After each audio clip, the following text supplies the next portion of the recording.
All right, the mainstream media mob won't report on it, so I guess that's our job. Promises made, promises kept. President Trump has been in office just over a month, and the border is being sealed shut.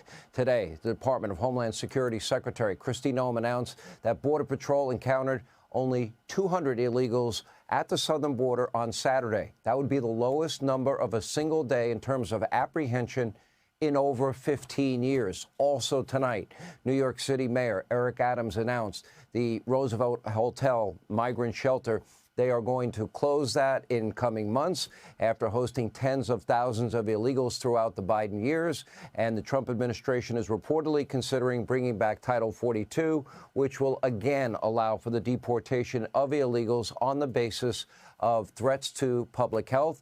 DHS is also no longer allowing illegals to use the CPB-1 app, the Biden app, to board flights without ID unless those flights are leaving the United States.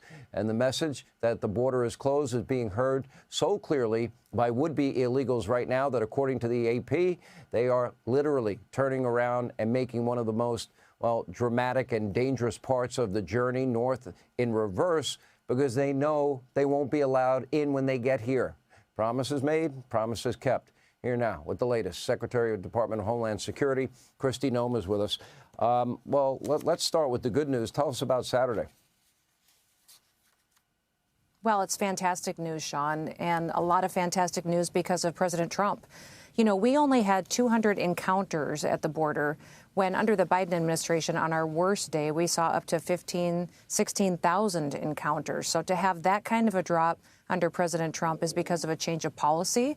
It's because of telling the world to stay away. If you want to come to this country illegally, you will be stopped because America comes first. And it's because of President Trump, the fact that he is so firm and so confident, and he wants to uphold the law, and he follows through with consequences if people don't. So setting that record, the lowest number in 15 years, is remarkable.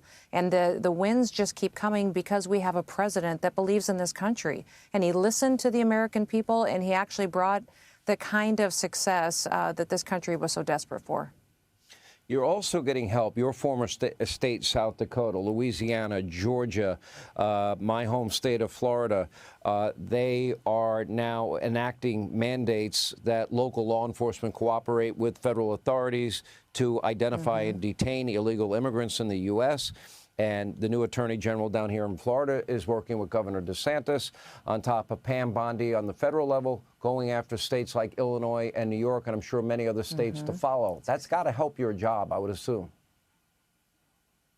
Oh, absolutely. When you telegraph and have the kind of partnerships that we have at the state and the local levels, it's incredible what you see for results. People know that when they break the law, what the law is, and that there will be consequences, and that not just in these local cities that have been so proactive to protect their citizens, but also at the state level, we've seen incredible leadership out of governors and attorney generals who have stepped up and gone above and beyond to say, we listen to our people, we recognize that our communities need to be safe, that we've got kids and grandkids in this country that need a future, and that we're going to work and be proactive to go after these criminals. Remember, because they're so strong, Sean, we won't have to deal with families like Lake and Riley's, like Jocelyn's family, that won't lose their children with no leadership that hasn't listened and enforced the law. The scales of justice have been balanced again. We're not putting illegals above Americans. Now we recognize that every single person needs to be treated equally and equally under the law.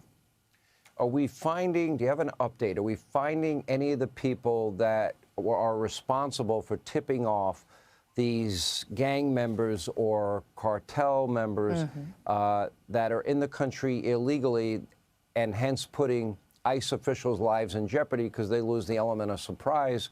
Any update in terms of who's been tipping them off? Absolutely, Sean. I have found some leakers. We are continuing to get more. They will be fired. There will be consequences. And remember, when they leak information to the press in order to blow an op, they are putting law enforcement lives in jeopardy. They are risking their lives and putting their families in the position where they'll have to live without those individuals any further. So you bet we have used every tactic that we have. If you remember, we talked just last week about how I'm using polygraphs to go after and to really interview these folks because we are a national security agency. I have that tool I can use. Also looking at their emails, looking at their communications. And it's amazing how these bureaucrats who have an agenda to stop the work that we're doing to bring safety to America, how they will sell each other down the river if it's just to protect themselves. So don't worry, I am doing everything to find these leakers and to get rid of them so that we can do our work and our law enforcement officers and agents can do it safely. Isn't that a crime? If you're tipping off gang members about a potential ICE raid and putting their lives in jeopardy, I've got to imagine that's a violation of some code somewhere. Absolutely. And when they are breaking the law, we are prosecuting and holding them accountable to it. So, we're not here to play games. This is about America. And any law enforcement officer that serves and partners not only with the Department of Homeland Security, but partners with us, listen, we respect you. We honor the work that you do. We will take care of your family. We will take care of you, and we'll go after those that threaten your lives by leaking this type of information. Yeah. What do you make of Eric Adams now? In fairness to Mayor Adams, in the beginning, he was very sanctuary city, welcome to New York. And, okay, Texas and Florida started sending illegals up to New York. Then they got overwhelmed. And then he began to see the crime go up and the costs go up. And they were overwhelmed. And he evolved in his position before the election. And now the Roosevelt Hotel is planned to be shut down. And he's cooperating, isn't he? He is cooperating. He has been in communication with us. You know, the night before I went to New York and was involved in some of those operations that happened, we talked several times on the phone. So he's wonderful to visit with, but also I need him to take stronger action, too. The Roosevelt Hotel is going to be emptied out, and I'm thankful for that. That has been a haven. Not just for individuals that are here illegally, but for dangerous criminals. So the fact that that's going to be closed is a great and remarkable announcement by the mayor. But it's because of action that we took and President Trump took to stop paying the bill for people that are here illegally and to house them for this city. So we're going to keep taking.